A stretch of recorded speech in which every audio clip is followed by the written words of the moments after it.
গাজায় ইসরায়েলি হামলায় একদিনে ১০৫ ফিলিস্তিনি নিহত। ফিলিস্তিনের গাজায় ইসরায়েলি বাহিনী নতুন করে চালানো ভয়াবহ হামলায় গত ২৪ ঘণ্টায় অন্তত ১০৫ জন ফিলিস্তিনি নিহত হয়েছেন। আল জাজিরা তথ্য অনুযায়ী নিহতদের মধ্যে অনেকেই ত্রাণ নেওয়ার জন্য অপেক্ষা করছিলেন। গাজা সিটিতেই ৫০ জনের বেশি মানুষ নিহত হয়েছেন। দখলদার ইসরায়েলি সেনারা শহরটি পুরোপুরি দখলের জন্য সর্বাত্মক সামরিক অভিযান চালাচ্ছে। সবচেয়ে বেশি ক্ষতিগ্রস্ত হয়েছে ঘনবসতিপূর্ণ আল সাবরা মহল্লা, যেখানে গত কয়েকদিন ধরে অবিরাম বোমা হামলা চলছে।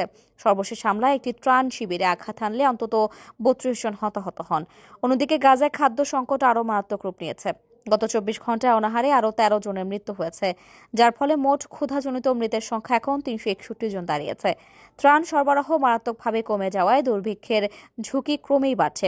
ইসরায়েলের প্রধানমন্ত্রী বেনিয়ামিন নেতানিয়াহু জানিয়েছেন, গাজার চলমান যুদ্ধ এখন সিদ্ধান্তমূলক ধাপে পৌঁছেছে।